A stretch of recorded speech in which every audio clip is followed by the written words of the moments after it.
Ezkerra Abertzaleak bere oinarri sozialarekin batera, datozen asteotan garatuko duen hausnarketaren berri eman nahi dizuegu. Hausnarketa hau, Zutik Euskal Herria ebazpenaren segida da.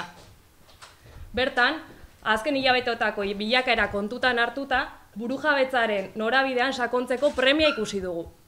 Horrela bada, hausnarketa honen helburua eta mamia esaldi bakar batean laburtu beharko bagenu, hauxe litzateke emaitza. Estatuen zai egon gabe, gure bide propioa erabaki eta eraikitzera goaz. Euskal bidea eginez. Ezkerra Abertzaleak bere oinarriarekin batera partekatu eta eztabaidatu nahi du azaldu berri dizuegun hausnarketa. Eta horretarako, herri batzarrak antolatuko ditu, datozen asteotan Hego Euskal Herriko herri eta auzo guztietan. Gure gonbitea beraz, Ezkerra Abertzaleko oinarriari herri batzarretan parte har dezan. Era berean, Ezkerra Abertzalearen hausnarketa honetan, euskal preso politikoen ekarpena eta bere parte hartzea bermatzeari begira, hausnarketarako dokumentuak euskal preso politikoen kolektiboa osatzen duten kideei helaraziko zaiela iragartzen dugu. Egun guztiei eta ni esker etortzeagatik. Maialenek esan duen bezala, datozen asteetan gure oinarri sozialarekin, Ezkerra Abertzalearen oinarri sozialarekin hausnarketa orokor bat, eztabaida mamitsu bat egitera goaz. Ezkerra Abertzalearen ekimenez, Euskal Herrian urrats berriak eman daitezen. Hausnarketa honek 3 oinarri ditu. Ondo esan duen bezala, Zutik Euskal Herriari segida emanez, baina tartean urte batzuk pasa eta gogoetak egin ditugularik, hausnarketak 3 oinarri ditu. Lehenik eta behin, guk argi daukagula, estatu espainiarrak ez duela gatazkaren konponbidearekin ez eta demokrazioarekin inolako borondariterik erakusten. Eta gainera, ez dugu uste etorkizunean erakutsiko duenik. Beraz, estatu espainiarraren aldetikan, guk ekarpen positiborik ez ditugu ikusten eta ez dugu uste ikusiko ditugunik. Dena dela ere, Euskal Herria trantsizio batean dago. Trantsizio honek egoera ez demokratiko batetik, egoera demokratiko batera eraman behar gaitu. Eta horrek aldaketak egitea eskatzen ditu. Gure ustez, trantsizio batean gaudelarikan, Ezkerra Abertzaleak badu ardura berezi bat Euskal Herritar guztiekin, Euskal Herriarekin, baina batez ere soberanista eta independentistekin. Eta da, trantsizio hori nola egin nahi dugun proposatzea. Trantsizio hori egiteko eskaintza politiko argi bat egitea. Eta gure eskaintza da, ondo, Maialenek esan duen bezala, Euskal Herriak bere bidea egitea. Euskal Herriak bere erabakiak hartzea, eta erabaki horren gainean, Euskal Herriak bere etorkizuna eraikitzea. Ezkerra Abertzaleak ze estrategia proposatzen du horretarako, 4 oinarri argi dituenak. Lehenik eta behin, alde bakartasuna. Pentsatzen degulako, edo ziur gaudelako, aldebikotasunari gure burua lotzea, eskuak lotuak ditugula, erronka hauei heltzea dela. Aldebikotasunari lotzea, itxaroten egotea ekartzen duela. Eta berriro diogu, guk ez dugu ez erronik espero, ez konponbideari dagokionez, ez herri honek dituen erronkei dagokionez aldebikotasunean. Beraz, alde bakartasuna. Gu gure kabuz, iniziatibak hartu.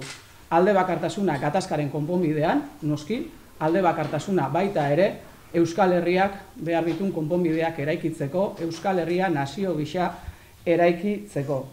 Bigarrena, konfrontazio demokratikoa. Gure ustez, Euskal Herriak bere bidea egitea, ez da eskontzen Espainiar eta Frantziar legediarekin. Eta beraz, goiz alaberandu, talka hori egingo da Euskal Herriak bere bidea egiten badu.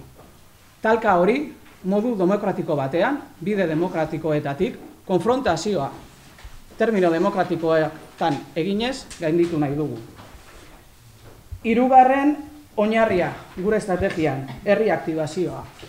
Horrelako bide bat, bakarrikan egin daiteke, herriak babesten badu eta herriak bultzatzen badu. Beraz, horretan oinarritu behar da. Gure ustez, herriaren indarra eta herriak bidea bultzatzea da, alde bakartasuna ziurtatzen duena, konfrontazio demokratikoaren bidez aurrera egitea ziurtatzen duena. 4. noski, indarmetaketa. Indarrak biltzea, herritarren artean, indarrak biltzeko aliantzak egitea eragileekin. Ez bakarrik instituzioetan, baita eremu sindikalean, eremu sozialean ere. Beraz, Euskal Herriak bere bidea, Euskal bidea egitea proposatzen dugu, horretarako konpromisoak hartzea eta estrategia bat diseinatzea da Ezker Abertzalearen erantzunkizuna, eta guk Euskal bidea bi hitzetan laburbilduko bagenu, gu bagoaz esatea dela esango genuke. Gu bagoaz erabakiak hartzera, gu bagoaz gure etorkizuna eraikitzera, eta modu libre eta demokratikoan egin nahi dugu, injerentziari gabe. Zeintzuk dira gure ustez Euskal bidea hau osatzeko zutabeak? Lehenik eta behin krisiari irtenbide propio eta demokratiko bat ematea. Euskal Herriak erronka hori du. Eta hori gure eskutik etorri behar da. Irtenbide hori gure eskutik etorri behar da. Gure ustez, irtenbide horrek ekarri behar du eskubide sozialak, herritar guztien eskubide sozialak ziurtatzea. Irtenbide horrek eskatzen du politika propioak egitea, politika ekonomikoak egitea. Hori izan behar da Euskal bidearen zutobetako bat. Bigarrena, hizkuntza eta kultura.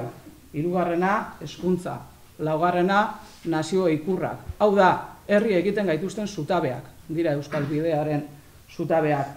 Eta, azkena, ez noski garrantzi gutxiena duena eta gutxiagorikan ere, lurralde batasunaren eraikuntza. Gure ustez ordua da, lurralde batasunari begirako korapiloa askatzeko. Korapilo hori askatuko da proposamenak egiten baditugu, proposamena malguak badira, baina proposamenak lurralde batasunan urratsak emateko badira.